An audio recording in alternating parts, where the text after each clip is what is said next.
પરિવાર આખી film fraternity છે, ના પૂછો વાત. એટલે વી આર રિયલી બ્લેસ્ડ કે અમે આ કનોડિયા ફેમિલીમાં જન્મ લીધો છે. કૃતિ અને સંસ્કારની વાત આવે ને ત્યારે આ બે ભાઈઓની તોલે કોઈ ના આવે, બાપા ને પપ્પા.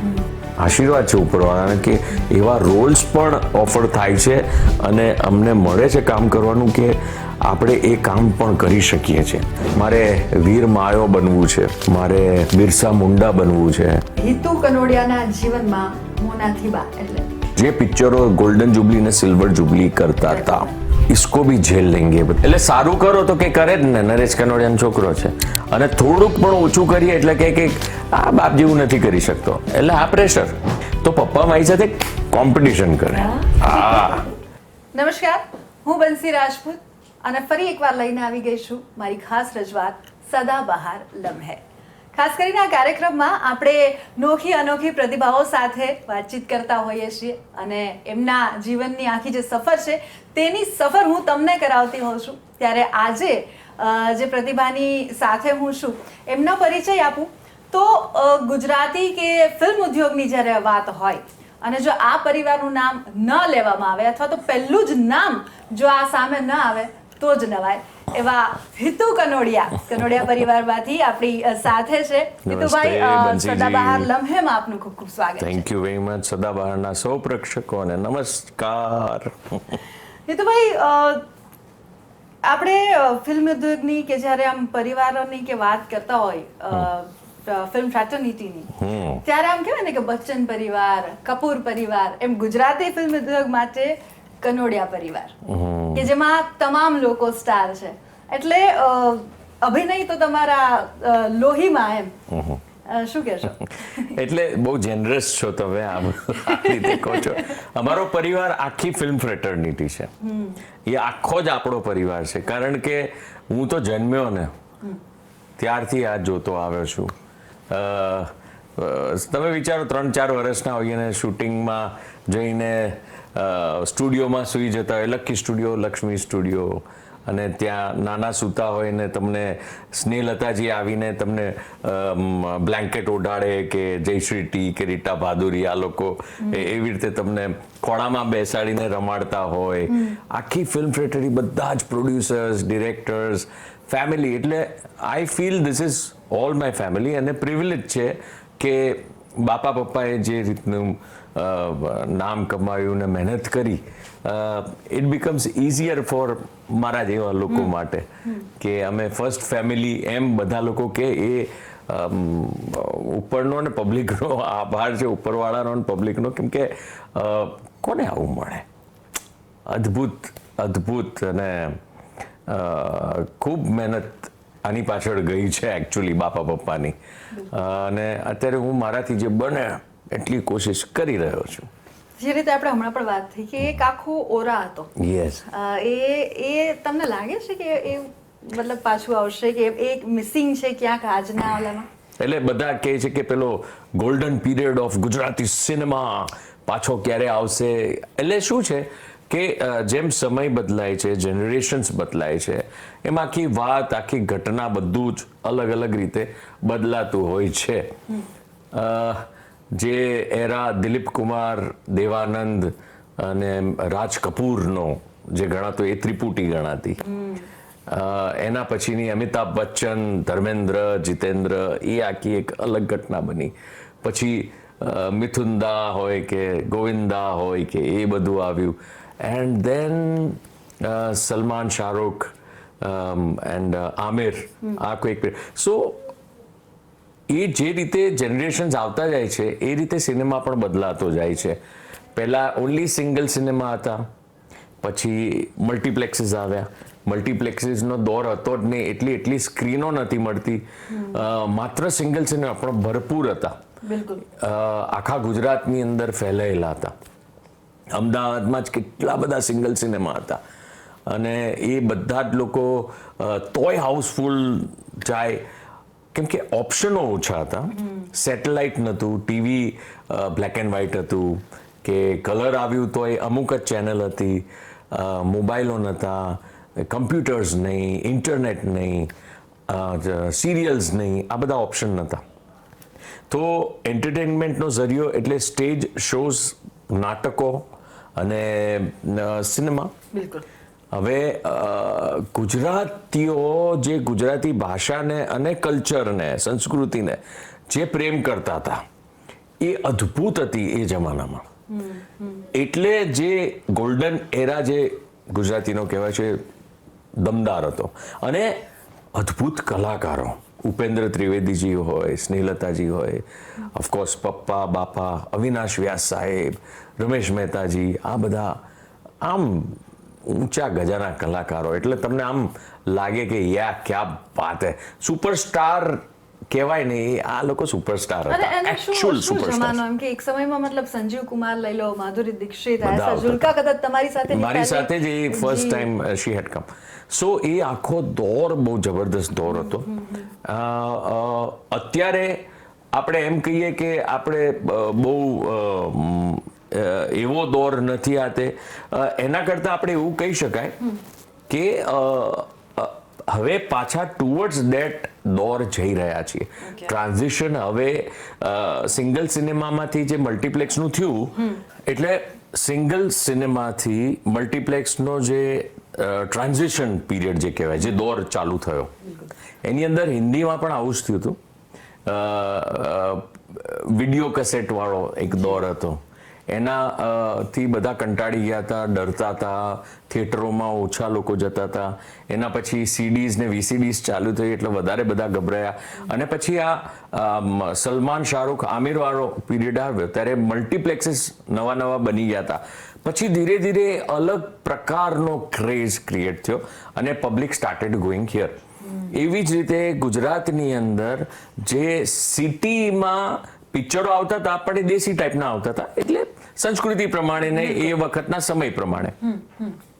પછી મલ્ટીપ્લેક્સીસ અહીંયા બનાવ્યા પછી જે પિક્ચરો ચાલુ થયા એ સિટી બેઝડ સ્ટોરીઝ થઈ. તો એમાં જે ગુજરાતી નાટકો વાળું જે ઓડિયન્સ હતું એ પછી જવા માંડ્યું મલ્ટીપ્લેક્સીસમાં. એટલે નવું ઓડિયન્સ એક ક્રિએટ થયું. અને અત્યારે જે દોર ચાલી રહ્યો છે આપણો, એ મોસ્ટલી મલ્ટીપ્લેક્સીસમાં જોવા જનાર ઓડિયન્સ છે. સિંગલ સિનેમા વાળું ઓડિયન્સ, કેમ કે સિંગલ સિનેમાઓ ઓછા થઈ ગયા છે એટલે એ ઓડિયન્સ ઓછું છે. જે એકચ્યુઅલ ઓડિયન્સ ગુજરાતી ફિલ્મોનું હતું, જે પિક્ચરો ગોલ્ડન જુબલી અને સિલ્વર જુબલી કરતા હતા. એટલે અત્યારે આપણે એટલી જરૂર છે કે નંબર 1, ગુજરાતી ભાષા માટે લગાવ વધે લોકોનો, નવા જેનરેશનનો. એ લોકો સાઉથની ડબ પિક્ચરો ઓટીટી પ્લેટફોર્મ ઉપર, ટીવી ઉપર ને મોબાઈલ ઉપર જોવાનું પ્રિફર કરે છે એના કરતાં થિયેટરમાં જઈને આપણી ગુજરાતી ભાષા પિક્ચર જોવાનું રાખે. અને સેમ વે જે સિંગલ સિનેમાનું જે ઓડિયન્સ છે એ જો બંને ઓડિયન્સ જો એક થઈ જાય ને, જે આપણે કહેવાય ટિયર 3, ટિયર 2 ઓડિયન્સ, એટલે થોડાક સ્મોલર ટાઉન કે ગામડાનું ઓડિયન્સ અહીંયા આવતું થઈ જાય પિક્ચરો જોવા માટે, કાં તો મલ્ટીપ્લેક્સો હજી વધે ગામડાઓમાં, તો ગુજરાતની અંદર જે કેપેસિટી છે એ આખા ભારત દેશમાં સૌથી વધારે એટલા માટે છે કેમ કે જે મોટા પિક્ચરો કમાણી કરે છે ને એમાં ગુજરાતનો બહુ મોટો ફાળો હોય છે. જેમ કે પુષ્પા કે બાહુબલી કે આ બધી જે પ્રકારની જે ફિલ્મો આવે છે. સો ઓડિયન્સ છે, પૈસા પણ ખર્ચી શકે એવું છે, ખાલી આપણા ભાષા પ્રત્યેનો પ્રેમ વધે અને વધારે થિયેટરોમાં જઈને આપણી પિક્ચરો જોવે, એટલું ઈચ્છું છું. અને આઈ થિંક લાઈક ધેટ. બાળ કલાકાર તરીકે તમારી તો ઇન્ડસ્ટ્રીમાં એન્ટ્રી થઈ છે અને અભિનય એટલે આસપાસ બધા જ કલાકારો, અભિનય તમે જીવ્યા છો એ રીતે કહી શકાય. આખો તમે કીધું કે ટ્રાન્ઝિશન તમે જોયું છે. તમને શું લાગે છે કે એ ક્યાં લેકિંગ છે? એ શું એવું વસ્તુ છે કે જે આજે પહેલા નહોતું કેવું પડતું લોકોને કે ભાઈ ફિલ્મ જોવા જાઓ, અને આજે કેવું પડે છે, આપણે જગા ફરવું પડે છે, કરવા પડે છે. પપ્પા બહુ સરસ કહેતા હતા. એકવાર કોઈક ફિલ્મ હતી, કીધું પપ્પા પ્રમોશન્સનું છે. બેટા પ્રમોશન એટલે શું? મેં કીધું પપ્પા પિક્ચર રિલીઝ કર્યું હોય તો એનું માર્કેટિંગ, કે અમે તો નતા કરતા. પપ્પા કહે કે અમે તો ખાલી એક રેડિયો ઉપર આવી જાય કે આ તારીખે આ પિક્ચર રિલીઝ થવાનું છે, આ સ્ટાર કાસ્ટ છે, કાં તો પછી આ જે લીડિંગ ન્યૂઝપેપરો આપણા જે છે એમાં નાનકડી જાહેરાત આવી જાય કે આ થિયેટરોમાં આ પિક્ચર આ તારીખે રિલીઝ થવાનું છે, તો કે અમને તો લાલા રાખવા પડતા હતા થિયેટરોની બહાર દંડા લઈને, કેમ કે એટલી પડાપડી કરે, બધા લાઈનથી ઊભા હોય અને બ્લેકમાં ટિકિટો વેચાતી હોય ને લાલો દંડા મારે તોય ટિકિટ લેવા માટે લોકો પડાપડી કરે કે રાત્રે પણ ઓડિયન્સ રાતથી આવી જાય, સવારે ટિકિટ બારી ખુલે તો ટિકિટ ખરીદવા માટે ગાડા લઈને કે ટ્રેક્ટરો લઈને, ને આ પ્રકારની પરિસ્થિતિ થિયેટરોમાં હતી. એટલે આ બધા સુપરસ્ટારો છે, એટલે મિલેનિયમ મેગાસ્ટાર એમણે પપ્પાને નથી કહેતા. સો આ જે ક્રેઝ હતો ને, આ ક્રેઝ થોડોક મિસિંગ છે અત્યારના પીરિયડમાં. ગુજરાતી ફિલ્મ ઇન્ડસ્ટ્રીમાં ક્રેઝ છે અને અત્યારના આર્ટિસ્ટો સરસ કરી રહ્યા છે, એક્ટરો એ લોકો પરફોર્મન્સ બહુ જ સરસ આપી રહ્યા છે, acting technically this that everything, directors, writers, આખું વર્લ્ડ સિનેમાને જે લોકોએ ઘૂંટીને પી લીધું છે એવા લોકો અત્યારે ફિલ્મ્સ બનાવી રહ્યા છે, બહુ સખત. પણ સ્ટાર પાવર કે એ કરિશ્મા ક્યાંથી લાવશો? એ તો કુદરતે આપેલો હોય છે. રજનીકાંત એક જ હોઈ શકે, અમિતાભ બચ્ચન એક જ હોઈ શકે, નરેશ કનોડિયા પણ એ જ રીતે એક હોઈ શકે. એટલે એ કરિશ્મા કેટલું પણ તમે કરી લો ને એવી રીતે નથી આવતો. એ પોતાનો એક ઓરા હોય છે. એ જ્યારે સમય આવશે ને ત્યારે ઓટોમેટિક એ ક્રિએટ થઈ જશે અને પબ્લિક આકર્ષિત થઈને એ સિનેમાને ભરપૂર રીતે પહેલા જે ભરાતું હતું ને એ જ રીતે થશે. Just wait and watch, because સમય બહુ નજીક આવી ગયો છે અને ગુજરાતી ફિલ્મ ઇન્ડસ્ટ્રીનો હું બહુ પોઝિટિવલી માનું છું કે ગોલ્ડન પીરિયડ હવે બહુ નજીક આવી ગયો છે અને જલ્દીમાં જલ્દી ચાલુ થશે. લોકો બધા ડરી રહ્યા છે કે ઓટીટીએ કહેવાય ને સિનેમામાં જોતા ઓછા કરી નાખ્યા છે, અને એ વાત સાચી પણ છે. બધા લોકોને ફ્રી પિક્ચરો જોવા છે. અમને જ્યારે મળે છે ઓડિયન્સ કે ઓટીટી ઉપર ક્યારે આવશે, એટલે એ મેન્ટાલિટી છે હિતુભાઈ કે ગુજરાતી ફિલ્મ છે તો એ ઓટીટી ઉપર જોઈ લેશું, અને હિન્દી ફિલ્મ જે ખરેખર એટલી બધી અપીલિંગ ના હોય ને પણ તો હિન્દી જોવા જશે થિયેટરમાં. કરેક્ટ. એ બહુ સેડ સિચ્યુએશન છે, બટ હોપફુલી इसको भी झेल लेंगे. बता क्या क्या दौर नहीं झेलेंगे, झेले हैं अभी तक, એટલે इसको भी लड़ लेंगे, सामना कर रहे. અને બહુ સુંદર પિક્ચરો બની રહી છે, સુંદર કલાકારો આવ્યા છે, બહુ મજા આવશે. આપણે માની શકીએ કે ભાઈ અમુક રીતે પરિવર્તન તો સંસારનો નિયમ છે, એટલે ચેન્જીસ આવે જ, ટેકનોલોજી બદલાય, લોકો બદલાય, પરંતુ સંવોટ આપણી ભાષા પ્રત્યે, આપણા ગુજરાતી પરિવારોની વાતો પ્રત્યે આપણે લોકોને આકર્ષી શકીએ. કારણ કે સી કોરોનાએ બહુ બધું ચેન્જ કરી નાખ્યું છે, એ પણ આપણે કહીએ. લોકોને આદત પડી ગઈ, લોકો વધારે અલગ રીતે જોવા માંડ્યા, એ લોકોને એમ્પલ નંબર ઓફ વસ્તુઓ મળે છે જોવા માટે. યસ, ઓપ્શન્સ છે બધા. તો મતલબ આપણે એટલે, અને સી તમે નેતા પણ રહ્યા છો, તમારી પાસે આખા પરિવાર માંથી તમે આવો છો, એટલે you are having that power. શું કરી શકાય? C like I said, Sara picture બનાવતા રહેવું જોઈએ, બહુ હતાશ ના થવું જોઈએ. પ્રોડ્યુસરો રેગ્યુલર પ્રોડ્યુસર બનવું પડશે. એક ફિલ્મ કરીને જતા રહે વન ટાઈમ પ્રોડ્યુસર્સ હાનિકારક છે. વન ટાઈમ પ્રોડ્યુસર એટલે શું કરે છે કે બહુ જાણકારી હોય નહીં આ ફિલ્ડની, આ ઇન્ડસ્ટ્રીની, ફિલ્મ ઇન્ડસ્ટ્રીની, અને ભલતા જ પૈસા વાપરી નાખે, ભલતો જ રીતે એ યુ નો પ્રોડ્યુસરો અને ટેકનિશિયનોને યુ નો કે હમકો એસા ચાહીએ વૈસા ચાહીએ.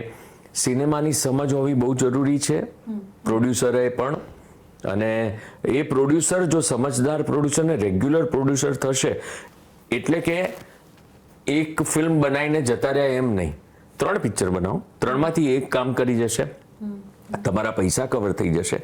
But it is a business, એટલે એને બિઝનેસની જેમ લેવા જોઈએ. પહેલાના દોરમાં રેગ્યુલર પ્રોડ્યુસરો હતા, રેગ્યુલરલી એ લોકો ફિલ્મો બનાવતા, અને કે દિવાળીમાં રિલીઝ કરવી છે કે જન્માષ્ટમીમાં રિલીઝ કરવી છે કે એ રીતના પ્રોપર કે આ પ્રોડ્યુસર અહીંયા આ વખતે જ રિલીઝ કરશે, એવી રીતે બેસીને બધું નક્કી થતું હતું. બિલકુલ બિલકુલ. એવી રીતે આખી ઇન્ડસ્ટ્રીના લોકોએ મળીને એક મેપ, એક રોડ મેપ બનાવવો પડશે. અને હું ખાલી એક વચમાં એક પોઈન્ટ ઉમેરવા માંગુ છું કે જે તે સમયે એક્ટરના નામથી કે ડિરેક્ટરના નામથી કે ઇવન પ્રોડ્યુસરના નામથી પણ ફિલ્મો જોવા માટે લોકો અચ્છા આમની ફિલ્મ છે તો જોવા જવું જ પડે, નરેશભાઈની ફિલ્મ છે એટલે જોવી જ પડે, હાઉસફુલના પાટિયા લાગે જ. એ પાવર સમવોટ આજે ઓછો થઈ ગયો ને. એ મેં તમને એ જ કીધું ને કે એક તો એ કરિશ્મા હોવો જોઈએ, એ ઇનબિલ્ટ હોય છે, એ ગોડ ગિફ્ટ હોય છે, એ કુદરત આપે છે ને અમુક લોકોને જ આપે છે, બધાને નથી આપતો. એટલે આપણે દેટ ડઝન્ટ મીન કે અત્યારના આર્ટિસ્ટો બહુ જબરદસ્ત કામ કરે છે, ખૂબ મહેનત કરે છે, એટલે એ લોકોને હતાશ થવાની કોઈને જરૂર નથી. 1, 2, 3, 4, 5 ફિલ્મો ફ્લોપ થાય લાઈનથી તો હતાશ થવાની જરૂર નથી. મહેનત કરતા રહો, ખબર નહીં કયો પ્રોજેક્ટ ક્યારે કેવી રીતે ઉપડી જશે, ક્યારે તમારો દોર ચાલુ થઈ જશે, you don't know about it. એટલે કોન્ફિડન્સ રાખીને મા સરસ્વતીને પગે લાગીને, નટરાજને પગે લાગીને આપણે જેટલી બને એટલી મહેનત કરતા રહો અને અચ્છા ટાઈમ આને ही वाला है भाई. બિલકુલ બિલકુલ. અચ્છા, કનોડિયા પરિવારમાંથી તમે આવો છો એટલે આ જે નામ છે, આટલો સ્ટ્રોંગ બેકઅપ, કારણ કે આટલા સફળ કલાકારો ત્યારે એમાં એ તમને જોઈને તમે આગળ આવ્યા, એનું પ્રેશર હતું ભયંકર ને. કેમ કે સીધી કમ્પેરિઝન કરે કે બાપ જેવું તો નથી કરી શકતો, આ તો કરે પણ નરેશ કનોડિયા, એટલે સારું કરો તો કે કરે જ ને, નરેશ કનોડિયાનો છોકરો છે, અને થોડુંક પણ ઓછું કરીએ એટલે કે આ બાપ જેવું નથી કરી શકતો, એટલે આ પ્રેશર. પણ પ્રેશર અમુક ટાઈમ થોડા સમય સુધી મેં લીધો તો પછી મેં ના લીધો. પછી મેં કીધું કે ભાઈ તમારો લોકોનો નજરિયો છે, મને જેટલું આવડે છે એ હું મહેનત કરીને વધારે કરવાની કોશિશ કરી. મારા પપ્પાએ મારા માટે એક પણ પિક્ચર ના બનાવ્યું. મને કહે કે હું તારા માટે નહીં બનાવું, તારી મહેનતથી તું આગળ આય. સાહેબ, એ દિવસ ને આજનો દિવસ 100 પિક્ચરો કરતા વધારે હું ફિલ્મો એઝ અ હીરો કરી ચૂક્યો છું. એટલે આઈ એમ સો હેપી કે આજની તારીખમાં પણ, અત્યારે પણ મને સેન્ટ્રલ કેરેક્ટર રાખીને ફિલ્મોની વાર્તા લખાય છે કે ઈતુભાઈને લઈને આ રીતે આપણે કરીએ, આ કરી તે કરીએ. સો આઈ એમ બ્લેસ્ડ. આનાથી વિશેષ એક કલાકારને શું હોય, આટલા વર્ષોથી કામ કરતા હોય ને તોય અત્યારે પણ હજી એ જ પ્રકારનું કામ મળતું હોય, આનાથી વધારે કોઈ કંઈ જોઈએ નહીં. એટલે પ્રેશર હતું, એ સ્ટાર્ટિંગમાં થોડુંક પ્રેશર હતું. પછી મેં કીધું કે જો ભાઈ મને જે આવડે છે એ હું કરીશ, તમને ગમે તો ઠીક, ના ગમે તો તમારી મરજી, ભાઈ હું શું કરું. સો આઈ સ્ટાર્ટેડ ઓફ લાઈક. એટલે નાનપણથી જે નક્કી હતું કે તમે બાળ કલાકાર તરીકે જ તમે સ્ક્રીન પર આવી ગયા હતા, અને ક્યારેય આમ પપ્પા સાથે બેસીને કેવી રીતના વાત, કે એમને કોઈ સલાહ આપી હોય કે ભાઈ આ ધ્યાન રાખવાનું, આ નહીં કરવાનું, એવા એમની સાથેના તમારા સંબંધો કેવા હતા? એકદમ સ્ટ્રેટ ફોરવર્ડ પપ્પા. એ આમ બહુ ઉપદેશો ના આપે. હા, પણ એ વાતમાં બધું કહી દે તમને. હા, એટલે એ એમની સાથે બહુ મજા હતી. ને જ્યારે મેં હીરો તરીકે કામ ચાલુ કર્યું અને પછી ની 2-4 ફિલ્મો ને એનાથી વધારે ફિલ્મો એવી હતી કે પપ્પાને હું બંને હીરો એક જ પિક્ચરમાં, તો પપ્પા મારી સાથે કોમ્પિટિશન કરે. હા, अच्छा इसने ऐसा किया, अभी मैं ऐसा करता हूँ बेटा, चल ये करके दिखा. એ પ્રકારની કોમ્પિટિશન કરે. અને રીતસરનું મને ખબર પડે કે એટલે હું એકાદ શોટ જો સારો આપી દીધો હોય ને બેઠા હોય ને પછી કે અબ દેખ મેરી બારી, પછી એમનું કરે. આ બહુ જરૂરી છે, કોમ્પિટિટિવ એટીટ્યુડ. એમણે કદી એવું નહોતું કર્યું કે હું થોડુંક ઓછું કરું કે ઈતુનો રોલ વધારો કે ઈતુનો આ કરો. નો, એ કે નહીં, મારા નામ પ્રમાણે મારું હોવું જ જોઈએ. અને મને બહુ ગમ્યું. હવે જેમ ધીરે ધીરે સમજાય છે, જેમ હું વધારે મેચ્યોર્ડ થઉં છું, આઈ એમ અન્ડરસ્ટેન્ડિંગ કે he was doing it for me. એ મને વધારે મહેનત કરાવવા માંગતા હતા. એ મને આમ like a man, take it on your face જે કહેવાય ને, એ વસ્તુ એ મારામાં એ નાખવા માંગતા હતા. અને અત્યારે આઈ એમ સો હેપી, આઈ એમ સો બ્લેસ્ડ કે એમણે મને પેલું કહેવાય ને પંપાળીને ના રાખ્યો. બિલકુલ એમણે મને છૂટો મૂકી દીધો, ચાલ બેટા કર, તારી તાકાત બતા. અને બોલીને કે શિખામણથી નહીં પણ જે એક્શનથી શીખવાડ્યું. એક્શનથી એ કઈ મોટા ઉપદેશો નતા આપતા. એ સીધું મોં પર જો બોગે છે ને નહીં સારું હતો. અચ્છા, હા કઈ જ દે. એટલે criticism પણ કરે. હા શું કરે છે, સુધાર. હા, અને પછી બહુ સારું કર્યું હોય ને પછી મને તો ના જ કે ડાયરેક્ટ, અચ્છા, પણ પછી કોઈ ફંક્શન હોય ને માઇકમાં અમે સ્ટેજ ઉપર બેઠા હોય ને ત્યારે ઘણીવાર છેલ્લે તો એવું કહેતા હતા કે ભાઈ એક જમાનો હતો ત્યારે હું બધું કરતો હતો, પણ હવે તો હું એક્ટિંગની વાત હોય છે ને તો મારા દીકરા હિતુને પૂછીને કરું છું. આવું પણ બોલતા હતા. એટલે એ મારા માટે એ જ એવોર્ડ છે યાર. બિલકુલ એ જ એવોર્ડ છે મારા માટે.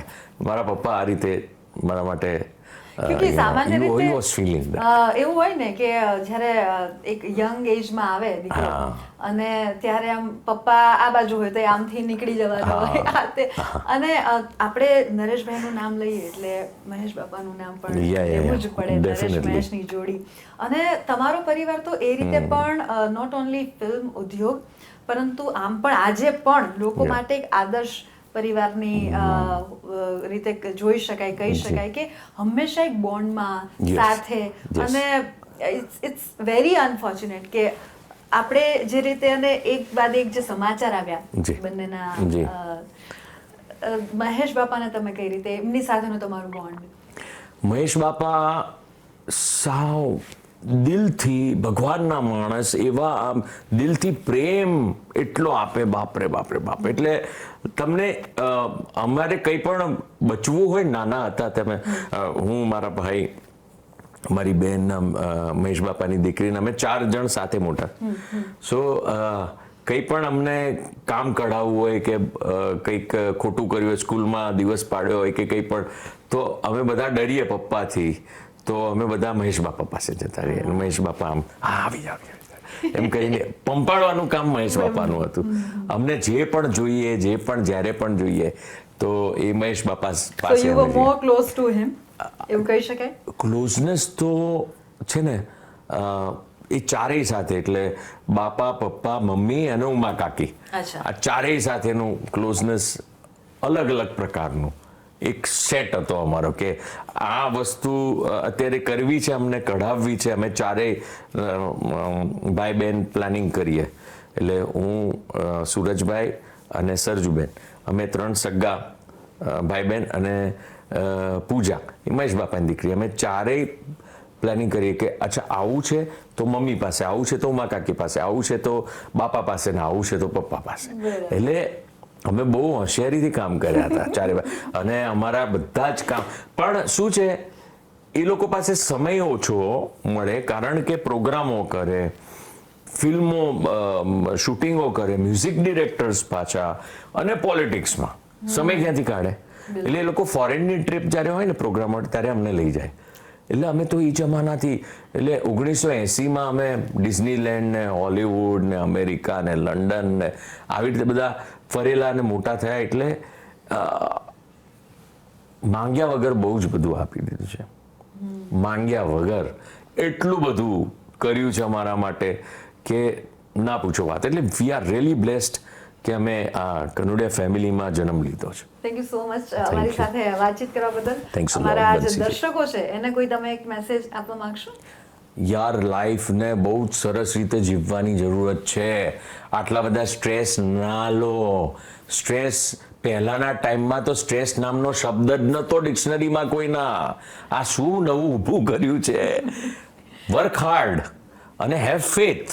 ભરોસો રાખો ઉપરવાળા પર. મા બાપના આશીર્વાદ હંમેશા લેવા, પગે હંમેશા લાગવું. બસ આટલું કરશો ને તો સફળ થઈ શકતો. મહેનત કરો ભાઈ.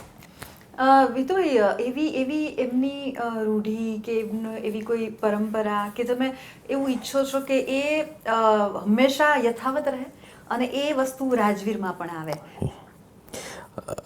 સંસ્કૃતિ અને સંસ્કારની વાત આવે ને ત્યારે આ બે ભાઈઓની તોલે કોઈ ના આવે, બાપા ને પપ્પા. બિકોઝ મોટા લોકોને માન આપવું, ઇજ્જત આપવી, પગે પડવું એક પરંપરા રહી છે અમારી. કે નવું વર્ષ બેસે ત્યારે દિવાળી પછી ત્યારે ફુલાર મંગાઈને જેમ કે પપ્પા મહેશ બાપાને ફુલાર કરે, પગે લાગે, ઉમા કાકીને ફુલાર કરીને પગે લાગે મમ્મી, અને પછી અમે છોકરા હોઈએ તો અમે પપ્પાને ને મમ્મીને ફુલાર કરીને પગે લાગે. આ એક પ્રકારની પરંપરા કે તમે તમારા વડીલોને એટલું માન સન્માન અને ઇજ્જત ને પ્રેમ આપો. અને એ જ પ્રકારની બધા જ તહેવારોમાં અલગ અલગ પરંપરાઓ અમે રાખતા. અને એનાથી શું થાય છે કે એક inbuilt respect of your elders થાય છે. તમે બોલવામાં, તમારા વ્યક્તિત્વમાં, તમારી દરેક વસ્તુમાં ઓટોમેટિક એ પછી જ્યારે બહારના પણ એલ્ડર્સ આવે ને ત્યારે તમે એ રીતે જ બિહેવ કરો છો. જે તમે ઘરમાં કરતા હો એ રીતનો જ તમારો, એટલે તમે ફ્રેન્ડ બરાબર છો, તમારા પેરેન્ટ્સ સાથે તમે ફ્રેન્ડ જેવા હોવા એ પણ જરૂરી છે, પણ રિસ્પેક્ટ ભૂલવો ના જોઈએ. એ રિસ્પેક્ટ તો રાખવો જ પડે. એટલે એ પ્રમાણે તમે જે કહો છો રૂઢિચુસ્ત, તો એના કરતા આ એક સાંસ્કૃતિક આપણી જે પરંપરા છે ને એ જાળવવાની કોશિશ હતી. બિલકુલ. અને એ જ તમે એવું ઈચ્છો છો કે આગળ પણ વધે? I hope. કમ્પલ્શન અમે નથી મૂક્યું, બટ રાજવીર જોઈ રહ્યો છે કે હું મમ્મીને પગે લાગીને બહાર જવું ને પાછો આવું એટલે મમ્મીને પગે લાગવું, કે બાપા પપ્પાની છબી છે ત્યાં પગે લાગવું અમારા કમ્પાઉન્ડમાં. સો એ બધું રાજવીર ઇઝ વોચિંગ, એટલે ઓટોમેટિક એને પણ આવશે જેમ મને ઓટોમેટિક આવ્યું. સો એને અમારે કહેવું નથી, થોપવું નથી. નહીં, થોપવું નથી. Let him live his life. પણ એને જો લાગશે તો એ ડેફિનેટલી કરશે. બિલકુલ બિલકુલ. જે રીતે મતલબ તમે રાજવીરની વાત કરી, એટલે એ કદાચ એ પણ બડ ઓબ્વિયસ છે કે એને ઇવન એને એના કરિયર ચૂઝ કરવા માટે કે એમાં પણ જરા પણ પ્રેશર અમે નહીં આપીએ.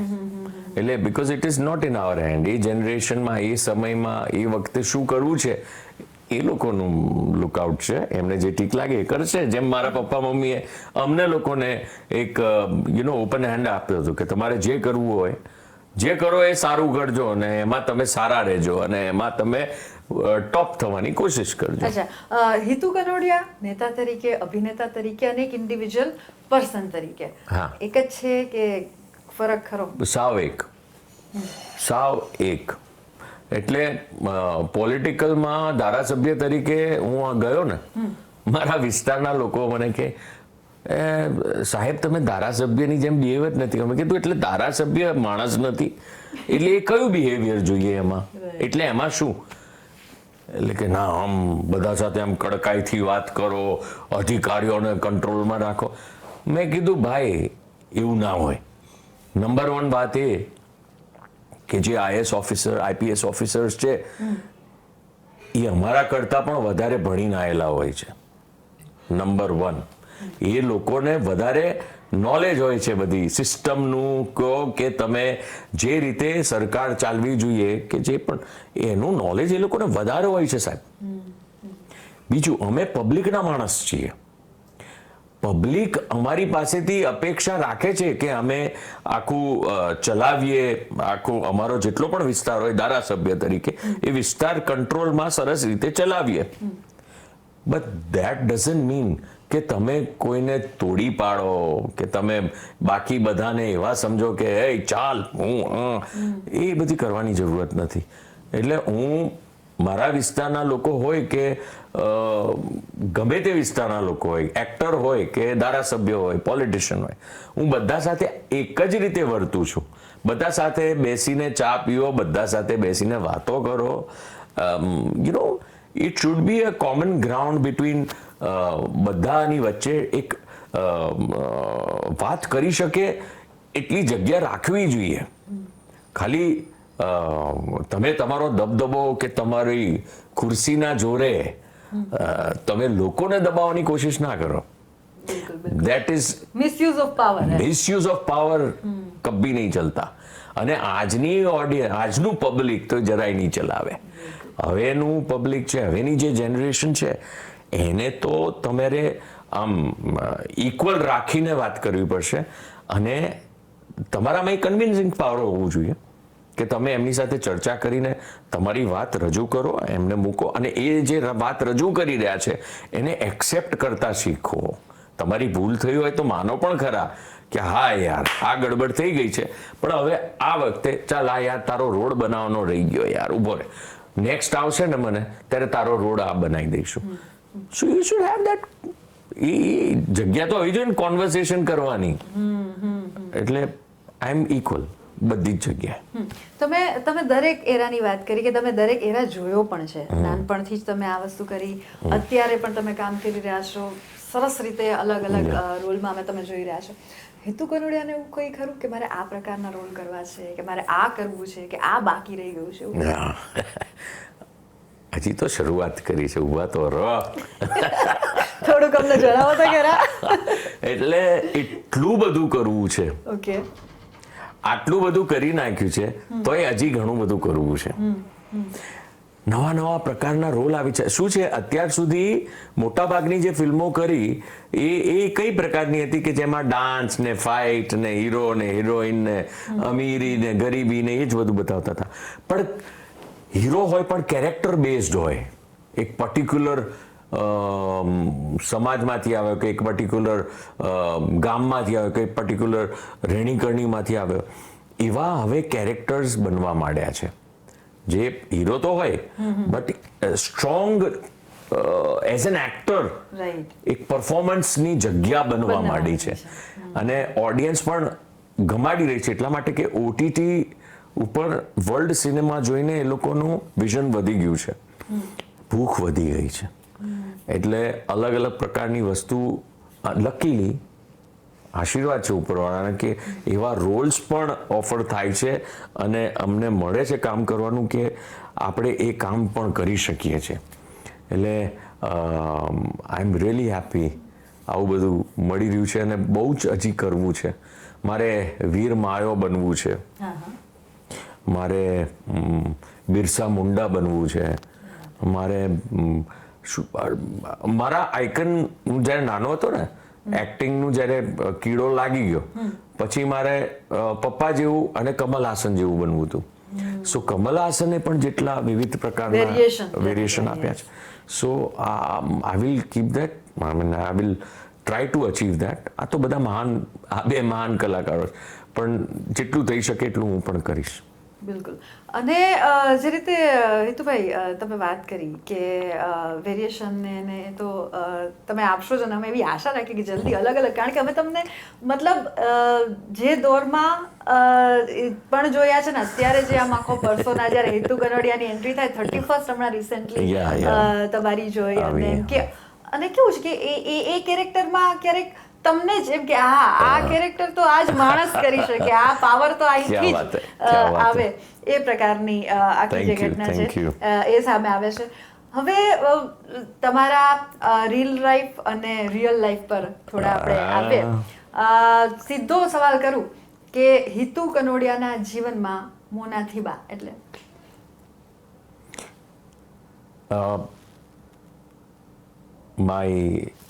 અત્યારની ઇન્સ્પિરેશન મારી વાઈફ છે. યા, શી ઇન્સ્પાયર્સ મી. જેમ પપ્પાએ મમ્મીએ મને ઇન્સ્પાયર કર્યો હતો જ્યારે હું નાનો હતો, અત્યારે મને મારી વાઈફ ઇન્સ્પાયર કરે છે, મોના કરે છે, પુશ કરે છે મને. શી પુશિસ મી કે come on, do it, you can do it. એ મને બધી રીતે સંભાળી લે છે. ઘરની અંદર તો હું એક બાળક જેવો હોઉં છું. ઘરની અંદર જ્યારે આવું ને, જેવો એન્ટર કરું ને, ત્યારે મને કાંઈ જરૂર નથી હોતી કે હું આ ખાવા ક્યાં બેસું, કે હું શું ખાઉં, કે હું શું પહેરું, કે ક્યાં સૂઈ જાઉં, વોટેવર. આટલા બધા રૂમ્સ છે, આટલું બધું જ છે, પણ કિચનની અંદર મને કશી જ ના ખબર પડે. કિચનમાં તમે મને ઊભો રાખો ને કે ભાઈ કોફી બનાય તો મને અઘરું પડે, મને ખબર જ નથી કે કોફી ક્યાં મૂકી છે ને શુગર ક્યાં મૂક્યું છે, કે all this things. So she is taking care of me like a child. She is taking care of me as a wife, and she is pushing me like a mother. બધી જ duty મોના કરી રહી છે, અને આઈ એમ blessed કે મારી life partner છે. આઈ am happy. એટલે Hitu Kanodia as a person as a husband totally dependent on હા, એટલે ડિપેન્ડન્સીની વાત કરું તમને કે કઈ હદની.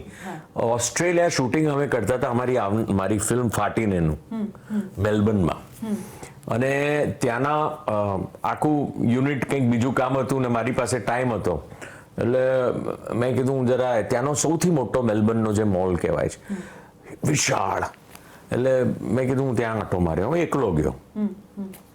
સો ત્યાં જઈને જેવો મોલમાં ઘૂસ્યો ને, આઈ ફેલ્ટ લોસ્ટ. મને ખબર ના પડે કે હું ક્યાં જાઉં, હું શું કરું, શું ખરીદું, શું જમું. એટલે પછી મેં વિડીયો કોલ કર્યો, ઇન્ડિયા હતી મોના, મેં વિડીયો કોલ કર્યો. મેં કીધું યાર આ બધું જો ને, હવે હું આમાંથી ક્યાં જાઉં, શું ખરીદું, શું જમું. એટલે એણે કીધું કે જો અહીંયા જાઓ, અહીંયાથી આ ખરીદો, અહીંયા જાઓ તમને આ જમવાનું ગમે છે, આની અંદર આ મજા આવશે. સો ઓકે ફાઇન, સારું. પછી એણે કીધું એમ, પછી આમ ગયો આમ ગયો. એટલે હું ને રાજવીર બંને ડિપેન્ડ કરીએ છીએ. અચ્છા, તમે લોકોએ પહેલા સાથે કામ કર્યું, પ્રેમ થયો, લગ્ન કર્યા, પછી એમને બ્રેક લીધો, અને હવે ફરી પાછા આવી ગયા મેદાનમાં.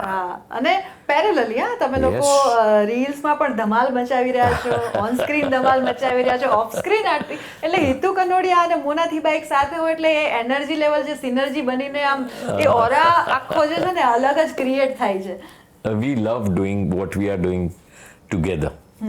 પછી એ લાઈફની વાત હોય કે પરફોર્મન્સની વાત હોય, અમને પહેલાથી સાથે ફિલ્મો કરવી ગમતી હતી, અમને સાથે સ્ટેજ પરફોર્મન્સીસ જે એવોર્ડ ફંક્શનમાં થતા હતા એ કરવા ગમતા હતા. અત્યારે રીલમાં અમે જે પપ્પાના જે જૂના મહેશ નરેશ સોંગ્સ ઉપર, જે જૂના ગીતો ઉપર જૂની ટાઈપનું બધું કરીએ છીએ, ડાન્સ વાન્સ, એ અમને કરવું બહુ જ ગમે છે. અને ફિલ્મોમાં એક્ટિંગ તો હવે બંનેને કીડો છે એક્ટિંગનો. અચ્છા, તમને ખબર છે અમે આટલું એકબીજાને પ્રેમ ને રિસ્પેક્ટ કરીએ, પણ જેવી પરફોર્મન્સની વાત આવે ને, જેવું એક્શન કહે ને ડિરેક્ટર, એટલે અમે બંને કોમ્પિટિશન. હા, પછી તું તેરા દેખ મેં મેરા દેખતા હું, ચાલુ પછી કોમ્પિટિશન. એ અમારી વાત છે. We love to compete with each other. જે પપ્પા સાથે થતું હતું એ જ વસ્તુ, અને દરેક કલાકારમાં હોવું જોઈએ.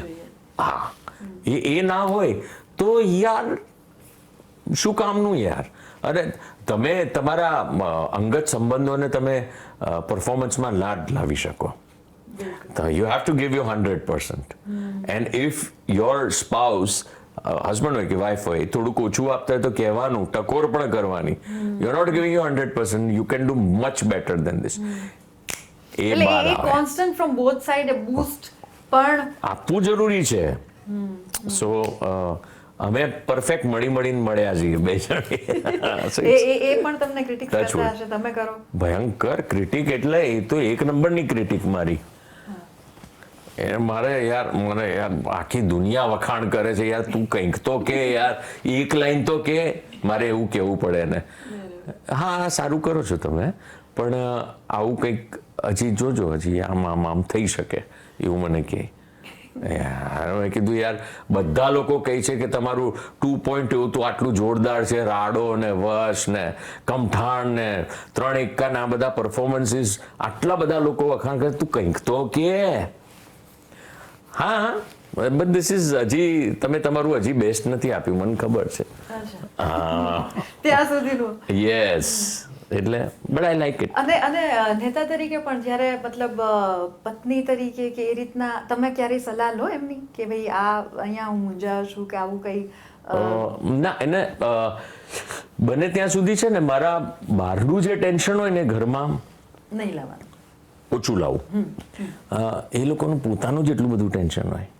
અને પોલિટિકલ પ્રેશર બહુ અલગ પ્રકારનું હોય છે. પોલિટિકલ પ્રેશર તો એ ઝીલવું છે ને સૌથી અઘરું છે. એમાં તમે તમારા સ્પાઉસીસને પાડો એ પ્રેશરમાં, એવું એકચ્યુઅલી ના કરવું જોઈએ. એમને અવગત કરાવવાના કે આ પ્રકારની સિચ્યુએશન ચાલી રહી છે ને આવું છે, એટલે એ એમને જેટલી ખબર પડે એટલું કે.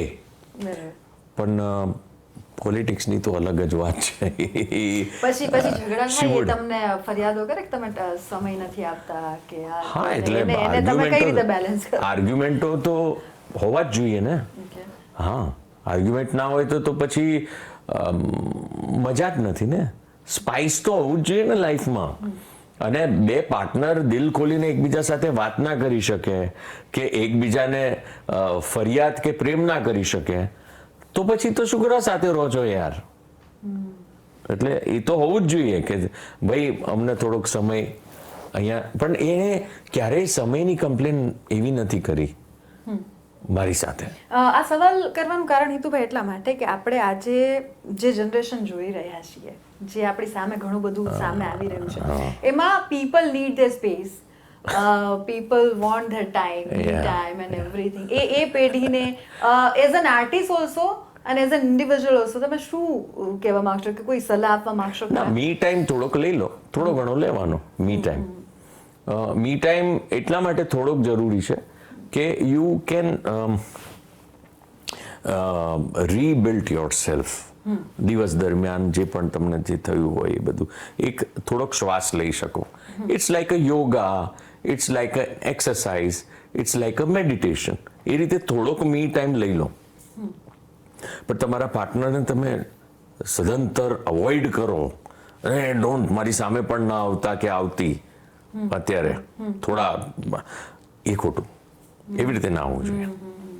અને બીજું, અત્યારે સૌથી મોટો પ્રોબ્લેમ થયો છે આ જનરેશનનો, પેશન્સ ઘટી ગયું છે. બધા પેશન્સ નથી, જરા પણ પેશન્સ નથી.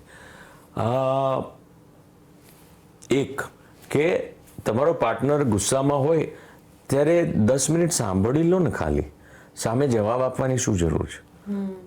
10 મિનિટ 15 મિનિટ સાંભળી લો, ચૂપચાપ સાંભળી લો. શું છે બોલ. સાંભળી લીધા પછી જોવાનું કે હવે થોડાક ઠંડા થયા કે પછી થોડી વાર પછી 1-2 કલાક પછી તમારો જે વાત છે એ તમે શાંતિથી મૂકી જ શકો છો. That is very necessary. પણ સાંભળવા પણ એટલું જ જરૂરી છે અને એમને વાત કહેવી એ પણ એટલું જ જરૂરી છે. બંને જરૂરી છે. મનમાં ને મનમાં રાખશો તો અંતર વધી શકે છે કોઈ પણ રિલેશનમાં. એટલે મનમાં નહીં રાખો, પણ સિચ્યુએશન પણ તો જોવી જરૂરી છે. એ વ્યક્તિ જો પતિ હોય, ક્યાંથી મહેનત કરીને આખા દિવસનું આવ્યો હોય, જેવા ઘરમાં જે પગ મૂકે ને તમે ચાલુ પડી જાઓ, એ તમે આમ આમ આમ આમ આમ, એમ નહીં. જરા એને જવા દો, શ્વાસ લેવા દો, થોડોક કપડાં આપણા બદલીને ફ્રેશ થાય, પછી you just tell him. So all these things in a relation is very necessary. અને આઈ થિંક આ બધું જ બેલેન્સ કરવું, એનું નામ મેરેજ. તમારા રાઈટ હેન્ડમાં એક ધાગો બાંધેલો છે. જી. ઘરમાં પણ હું જોઈ રહી છું કે ઘણા બધા પિક્ચર્સ જોઈ શકાય છે. હિતુ કનોડિયા ધાર્મિક ખરા, આધ્યાત્મિક ખરા? કઈ રીતે તમે આ જે આધ્યાત્મને છે કે ધાર્મિકતાને કઈ રીતે જુઓ છો? હું આધ્યાત્મિક છું, પણ મને કોઈ વચ્ચે માણસ ના જોઈએ. મારું ડાયરેક્ટ કનેક્શન ભગવાન સાથે. હું ડાયરેક્ટ વાત કરું, ડાયરેક્ટ મંદિરમાં જઈને પૂજા કરું. મને કોઈ વચ્ચેનો કોઈ વ્યક્તિ રાખવાની જરૂરત નથી. એટલે હું બહુ બુદ્ધ ભુવા આ બધામાં એટલું બધું નથી માનતો. ભગવાન માતાજીમાં માનું છું, પૂજા કરું છું. અને એક સુપ્રીમ એનર્જી જે છે એમાં માનું છું. એ એનર્જી તો છે જ ને, એને તો તમે નકારી શકતા જ નથી. કોઈક એક પ્રકારની એનર્જી છે જ. હવે તમે એમને ભગવાન કહો કે જે કહો એ. સો આઈ બિલીવ ઇન ઇટ. આધ્યાત્મિક હોવું બહુ જરૂરી છે. બિલકુલ, જીવનમાં એ પણ જરૂરી છે. અને આમ ઇન જનરલ તમને આ સવાલ એટલા માટે પણ કરવાનો થાય કે બહુ જ બધા ક્યારેક આપણે ધર્મ, આધ્યાત્મ આ બધી વસ્તુને એટલું બધું પોલિટિકલી પણ તમે જોઈ લો કે કોઈ પણ રીતે જોઈ લો, બહુ જ બધું. પણ ધાર્મિક હોવું કે ઇવન આ તે કોઈ પાવરમાં માનવું, એ આમ જોઈએ તો બહુ પર્સનલ મેટર છે. તમારું જે રિલેશન, તમારી જે બિલીફ સિસ્ટમ છે, that is something very much personal for yourself. Correct. એટલે હું હંમેશા મોના સાથે પણ બધા સાથે વાત કરતો છું, જેટલા મારા નજીકના લોકો છે, કે કોઈની આસ્થા ઉપર સવાલ ના ઉપાડો. જેને જે માનવું એ માનવા દો. એ તમારી આસ્થા છે, એ તમારો વિશ્વાસ છે, તો તમે કઈ કરો. મારો આ વિશ્વાસ છે, હું આ કહીશ, મને તમે ડિસ્ટર્બ ના કરો. પોતપોતાની આસ્થા અલગ અલગ પ્રકારની હોઈ શકે છે, એટલે એમાં આપણે બહુ છેડા ના કરવા જોઈએ. बिल्कुल આપણે સુધી આપણે આપણું કરો બસ. ये डायरेक्ट मेरा कनेक्शन है, मैं मानता हूँ, हो गया. मुझे तेरा वो नहीं चाहिए ग्रीन सिग्नल. ચલો સવાલ મારો આપને રહેશે કે આજના જે નવા એક્ટર્સ છે, નવી પેઢી છે, આપણને આજના સમયમાં લોકો સુધી પહોંચવું બહુ સરળ બની ગયું છે, સ્પેશિયલી જે સેલિબ્રિટીઝ હોય એમાં તમને પ્લસ માઇનસ બધી જ રીતે એનર્જી, કમેન્ટ્સ તમારી સામે આવતું હોય છે, ક્રિટિસિઝમ આવતું હોય છે. એને તમે કઈ રીતે લેતા હો છો, કઈ રીતે જોતા હો છો? ક્રિટિસિઝમને વાંચી લેવાનું. કમેન્ટ્સ આવી હોય, કમેન્ટ વાંચી લેવાની કે આ નથી ગમ્યું, એટલે એને સુધારવાની એકવાર કોશિશ કરી લેવાની. ભલે 100માંથી એક જ એવી કમેન્ટ આવી હોય તો એ કોશિશ કરવાની કે આણે કીધું છે તો કંઈક હશે, તો આપણે ચલો જોઈ લઈએ. પણ એ કમેન્ટને માથા ઉપર ભાર લઈને તમે ફરો, અરે બાપરે મને આવું કીધું કોઈ કે, તો એ ખોટું. ભાર નહીં લેવાનો, એ તો લોક બોલતે રહેંગે. મહેનત કરીને આપણે જ કરવાનું છે બધું, એટલે બાર નહીં લેવાનો, સાંભળીને કોશિશ કરવાની. બાકી તો હમ જો કરતે હો ઠીક હે. હિતુ કનોડિયાના એક્ટર તરીકે જોયા છે. મતલબ બીજું કોઈ એવું ખરું કે મારે કદાચ એક્ટર ના હોત તો, કે એવો કોઈ દિવસ વિચાર જ નથી? હા, એટલે મને ડાન્સનો ખૂબ શોખ હતો. એટલે જ્યારે ગુજરાતીમાં બ્રેક ડાન્સ ને બધું નહોતું ત્યારે હું બ્રેક ડાન્સ ને બધું કરતો હતો. મને શ્યામક દવર ને એ લોકોએ ઓફર પણ કરી હતી એમના ટ્રુપમાં બોમ્બે કે તમે જોડાઓ અમારી સાથે. મને પેઇન્ટિંગનો ખૂબ શોખ હતો. હું oil paint and all that on canvas બધું કરતો હતો. સો એ પેઇન્ટિંગ છે ને, લગભગ 20 વર્ષથી મેં બ્રશ હાથમાં નથી લીધું. આમાં કિક લાગવી જોઈએ તો જ તમારે કરવાનું. સો એની રાહ જોઉં છું, જ્યારે કિક લાગશે ત્યારે પાછું બ્રશ હાથમાં લઈ લઈશ. So either painter or a dancer or a choreographer, હું તો કંઈ પણ બની શકત, because I wanted to become something. તો કંઈ પણ બની શકાય. હું રાજવીરને એ જ કહેતો હોઉં છું, રાજવીરને એવું જરૂરી નથી કે એક્ટર જ બને, કે ડોક્ટર જ બને, કે એન્જિનિયર જ બને, વોટેવર. એ શેફ પણ બની શકે છે. 5 સ્ટાર હોટલમાં પણ બનજે બેટા. શેફ બને તો એ ઇન્ડિયાનો ટોપ શેફ બનજે. તું કુક બન, પણ ટોપનો કુક બન. એટલે જે પણ બનો ટોપ બનો. અચ્છા, એવો કોઈ લાઈફમાં અફસોસ કે ખરો કે આ મારે કરવું છે, અથવા તો સાવ તમે કંઈ જ ના કરતા હોય તો શું કરવું બહુ ગમે નિરાંતની પળોમાં? આળસ, આરામ, પડી રહું પલંગ ઉપર, કાં તો આમ મસ્ત નેચરની સાથે. I just want to relax. અને પણ એ થોડો ટાઈમ જ, એ થોડો ટાઈમ રિલેક્સ. આમ 1-2 દિવસ એવા હોય ને આમ સાવ હા વિથ નેચર, અને પછી 3જા દિવસથી પછી ચટપટી પાછી ઊભી થાય કે યાર પેલું કરવું છે, આ કરવું છે, તે કરવું છે, એવું થાય. બિલકુલ. થેન્ક યુ સો મચ અમારી સાથે વાતચીત કરવા બદલ. અમારા જે દર્શકો છે એને કોઈ તમે એક મેસેજ આપવા માંગશો? યાર, લાઈફને બહુ જ સરસ રીતે જીવવાની જરૂરત છે. આટલા બધા સ્ટ્રેસ ના લો. સ્ટ્રેસ પહેલાના ટાઈમમાં તો સ્ટ્રેસ નામનો શબ્દ જ નહોતો ડિક્શનરીમાં કોઈના. આ શું નવું ઊભું કર્યું છે?